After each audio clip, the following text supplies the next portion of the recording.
আপনারা দেখছেন বলো কলকাতা টিভি, সর্বদা সত্যের খোঁজে। কলকাতা বইমেলার শুভারম্ভ খুব শীঘ্রই। নমস্কার, বলো কলকাতা টিভি থেকে আমি চন্দ্রানী। ৪৯তম বইমেলা অনুষ্ঠিত হতে চলেছে আগামী ২২শে জানুয়ারি থেকে ৮ই ফেব্রুয়ারি পর্যন্ত। বইমেলার উদ্বোধন করবেন রাজ্যের মুখ্যমন্ত্রী মমতা বন্দ্যোপাধ্যায়। এবছর হাওড়া থেকে সরাসরি সল্টলেক বইমেলাতে পৌঁছে যাওয়া যাবে। পাশাপাশি বইমেলা প্রাঙ্গণ থেকে টিকিট কাটা যাবে মেট্রোর। বয়স্কদের জন্য থাকছে হুইল চেয়ারের ব্যবস্থা, থাকবে মেডিকেল ডেস্ক, গুগল কানেক্টেড থাকবে পুরো মেলা। মেলার এবছরের থিম আর্জেন্টিনা। আয়োজকদের তরফ থেকে জানানো হয়েছে, এবছর বইমেলায় বাংলাদেশ অংশগ্রহণ করার কোনো সবুজ সংকেত পাওয়া যায়নি। কোনো রাজনৈতিক সংগঠনকে মেলাতে জায়গা দেওয়া হয় না, কিন্তু তাদের মুখপাত্রকে জায়গা দেওয়া হবে। বলো Kolkata news desk. Good afternoon, friends. It's a very special moment for us from Game Plan, the company I represent and which is curating the Kolkata Literature Festival, to be back with the Guild to do this event at the Boi Mela.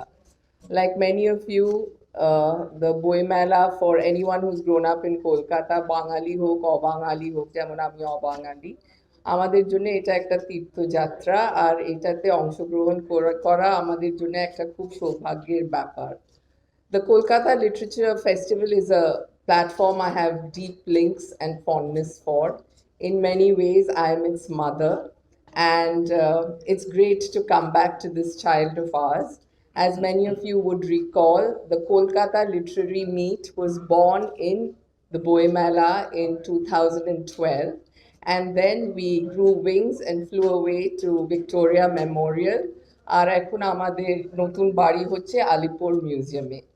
আর তার সঙ্গে এখন Kolkata literature festival is again coming back to us, and we are honored and absolutely delighted. I thank Tridip Da, Sudhanshu Da, and all the people around for having us back.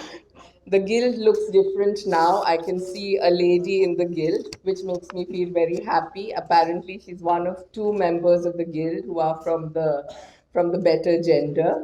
So I'm delighted to see that the winds of change are blowing through the guild as well. Coming to the 12th Kolkata Literature. Hindi about around 5 to 6 stalls. দেশের বই সমস্ত দেশেরই বই থাকছে। 20 আমি লিখে দিচ্ছি, 20 countries are participating.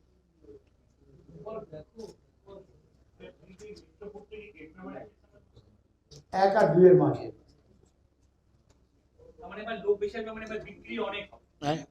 সেটা আমরা জানি। আমরা তো বিক্রির সঙ্গে গিল্ডের কোনো সম্পর্ক নেই, বিক্রির সঙ্গে ইন্ডিভিজুয়াল পাবলিশারদের সম্পর্ক। তো আমরা কি করে বলি একসাথে ছবি? হ্যাঁ, না ওরা বলছে তোমরা যদি উঠে না,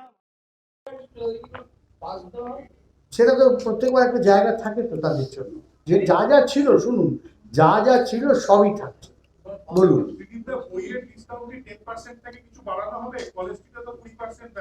কলেজ স্ট্রিট তো আর গিয়ে একটা আমার স্টল করতে যা খরচা হয় না। আমি যখন আমার দোকান থাকি, আমি তো ওখানে গিয়ে 20%,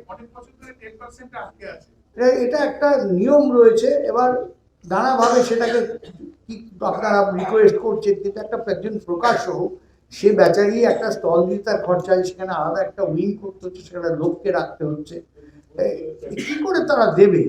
আমরা বলা মানে তো প্রকাশকের উপর চাপ দিয়ে দেবো।